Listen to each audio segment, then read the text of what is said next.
Howdy there, I'm Amanda B. Johnson and you're watching Dash Detailed. In almost all cryptocurrency networks, there is one way to get paid for contributing to the network, which is mining, or validating, or staking, or forging, or whatever term is given to the job of generating the blockchain. But in the Dash network, there is a second paid job, which is the Masternode. Now, unlike mining, where one must constantly upgrade one's hardware to remain competitive, and unlike staking, where one must constantly upgrade one's savings balance to remain competitive, with a Masternode, once you have one, you are on the paying docket indefinitely. For this reason, plus the annual rate of return being a little over 10%, or roughly 2 Dash every 6.5 days, Masternodes are becoming a more attractive investment option for those who would like to get returns within the cryptocurrency space. So, let's get started. What do we need? What do we require? Well, a computer and 1,000 Dash. And now if you don't have 1,000 Dash, wait till later in the episode. That will be for you. And as for your computer or your hosting options, there are 3. Of course, you could do it from home, from any laptop or desktop, but also from the likes of a Raspberry Pi 2 or an Odroid XU4. That's option number 1. Option number 2 is any VPS, any virtual private server, such as DigitalOcean, Amazon Web Services, Vultr, something like that. And then option 3, and the easiest option actually by far, I've read through the guides, is a Masternode specific hosting provider, of which there are 4.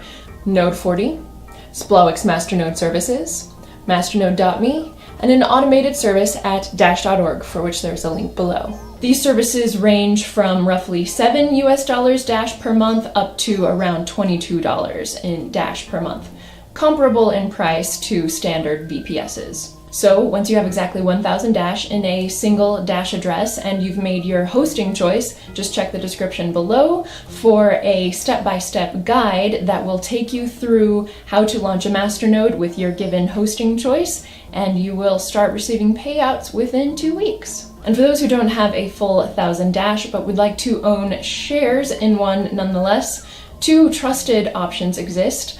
One is at masternode.me, where 25 Dash will get you a share, and the other is through Splowix Masternode Services, where 50 Dash will get you a share. The contact information for both of those parties is also in the description below. But let's take a step back and look at the wider picture. As I referenced in the first episode of Dash Detailed, what would your mother be interested in? What would your mother be willing and able to do to earn interest on her Dash holdings? Well, that is where a forthcoming offering from the Dash network entitled Decentralized Masternode Shares will come to play. In layperson terms, this could be translated to the rough equivalent of the first and only interest-bearing accounts in cryptocurrency. The Dash development team reports that version 2 of the protocol will allow anyone with any amount of Dash, be it 5 or 1, to set aside any amount they desire into what will appear to them as an interest-bearing savings account within their wallet.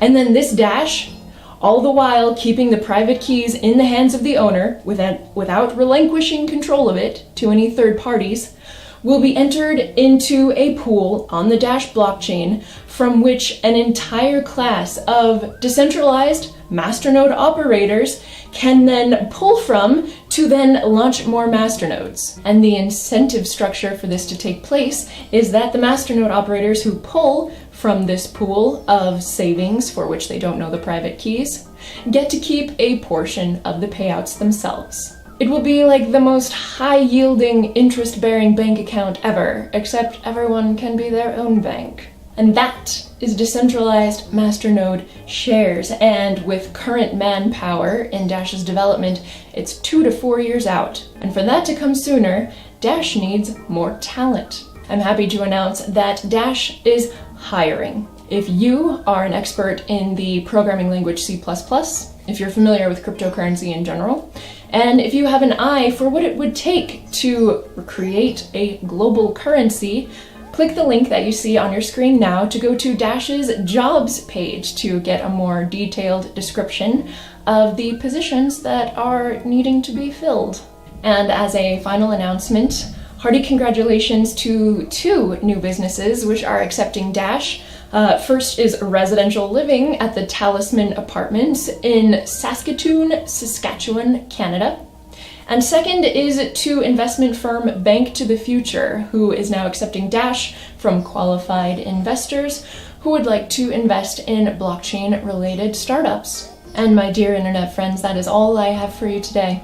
Please leave your feedback for me below if there's something you would wish I had included, or something you would wish I had not included, or just a general topic for a future episode that you would like to see covered. Thanks for watching Dash Detailed, and I'll see you next Wednesday. Dash's block reward is divvied up into 3 parts. 45% goes to its miners, another 45% goes to its masternodes, we'll touch on that more in a moment, and 10% is set aside to hire whatever other jobs or fund whatever other expenditures the Dash network deems necessary.